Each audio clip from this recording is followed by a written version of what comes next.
Hello, I'm Josh Rubenstein, Public Information Director for the Los Angeles Police Department. This critical incident community briefing is intended to provide you with information about a law enforcement-related injury. It's also known as a Leary that occurred in Wilshire Division in the city of Los Angeles on May 30th, 2020. A Leary is a use of force incident where an individual requires hospitalization. Now, you're about to see relevant body-worn video footage of an exchange which could have possibly been at the intersection where the incident occurred. Investigators are unable to corroborate that the footage in the body-worn video and the incident in which the complainant was struck are the same footage. The video does not depict the complainant being struck. However, this is the only video that could have been from this incident, based on what we know right now. The LAPD conducts very thorough use of force investigations, which typically require investigators to interview multiple witnesses, view numerous hours of video footage, and analyze a significant amount of forensic evidence. We're still at the very early stages of the investigation, which can often take up to a year to complete, and our understanding of the incident may change as this additional evidence is collected, analyzed, and reviewed. We also do not draw any conclusions about whether the officers acted consistent with our policies and the law until all the facts are known and the investigation is complete. Word of caution. The images and information you're about to see may be disturbing. When a police officer uses force to arrest a suspect or defend against an attack, it can be graphic and difficult to watch. In addition, there may be strong language used by those shown in the video. Viewer discretion is advised, especially for young children and sensitive viewers. Hello, I'm Captain Stacy Spell of Media Relations Division of the Los Angeles Police Department, and I'm going to give you a brief overview of an incident that occurred on May 30th, 2020 around 7 p.m. Los Angeles police officers were assigned to a mobile field force for crowd control at the intersection of Beverly Boulevard and Edinburgh Avenue due to the citywide protest and civil unrest. A mobile field force is simply a group of officers who are easily deployed on foot or in vehicles to address rapidly developing incidents.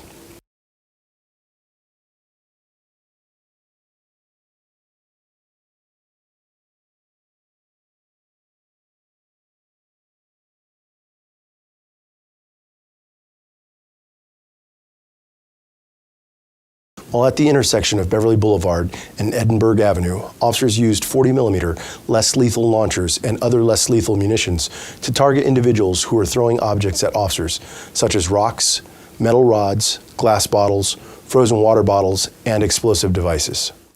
The 40mm less lethal device fires a foam projectile round.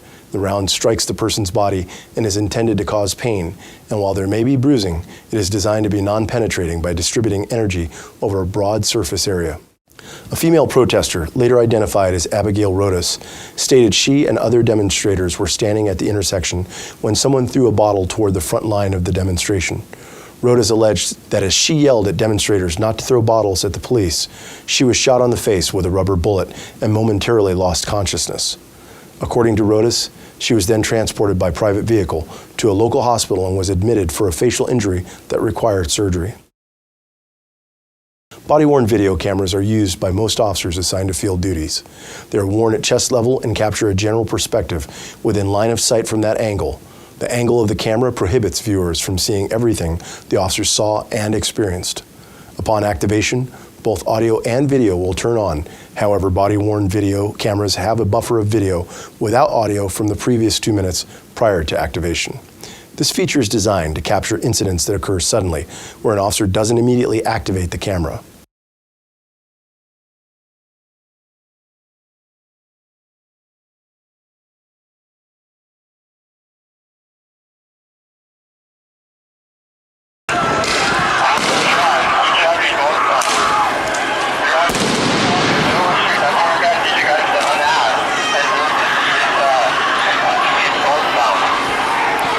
Menchaca, let's start walking that way. Get him in line. I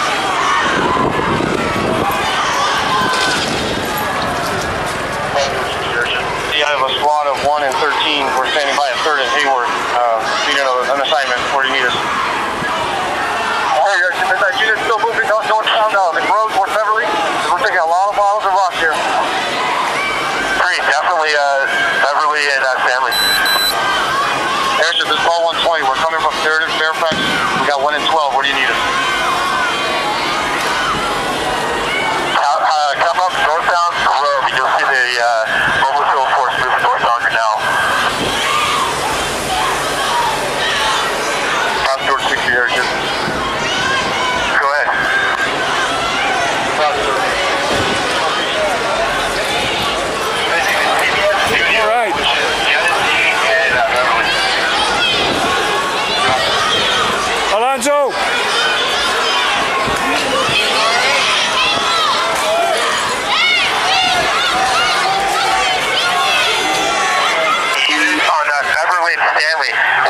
we got? What is it? What's that? Twist your ankle? What happened? He made me hit him right on the Any injury? Yeah. RA? No. Sheriff Lincoln, the CP. That squad I sent to Geneseo, he is back ASAP. We're taking fireworks, balls, and rocks. We don't have enough resources to send that squad back, please. We're going to need another squad. Have a report to Spalding and Beverly. We'll have them push up north of the east-west alley. Units on. Alonzo! Move him up!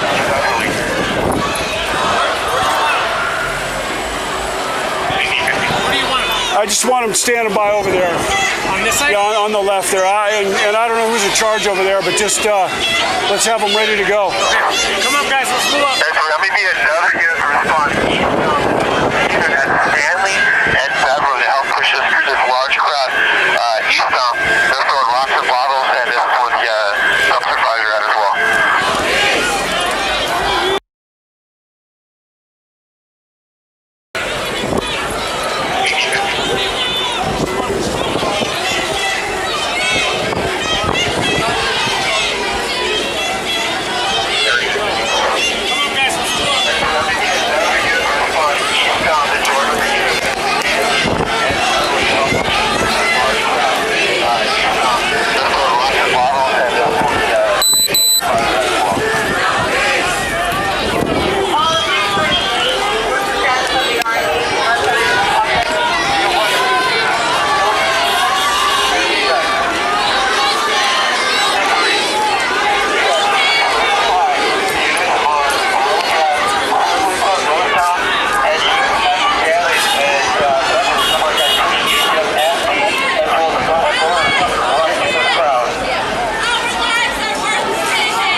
They're throwing bottles.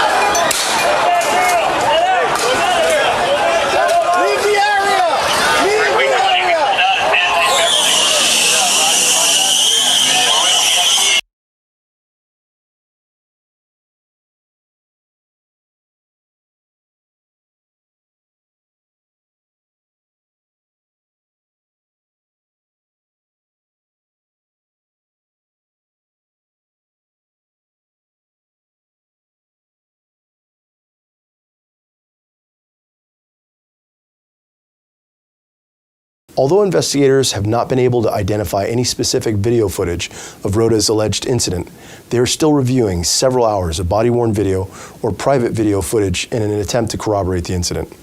This incident was originally reported as a complaint investigation, and on August 24, 2020, it was determined that LAPD's Force Investigation Division would investigate this incident as a categorical use of force. Leary.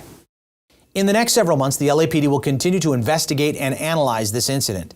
They'll continue interviewing any new witnesses that may come forward and complete any forensic tests. After the investigation is completed, our Critical Incident Review Division will forward their findings to the Chief of Police, who will make his recommendation to the Civilian Board of Police Commissioners. The board will evaluate the evidence to determine whether the officer's tactics and use of force in this instance met the high standards expected of all LAPD officers. If you'd like more information on how the LAPD and the LA District Attorney's Office investigates all officer-involved shootings and other serious uses of force, visit lapdonline.org, where you can also find LAPD's use of force policies and procedures. Thank you for taking the time to view this critical incident community briefing.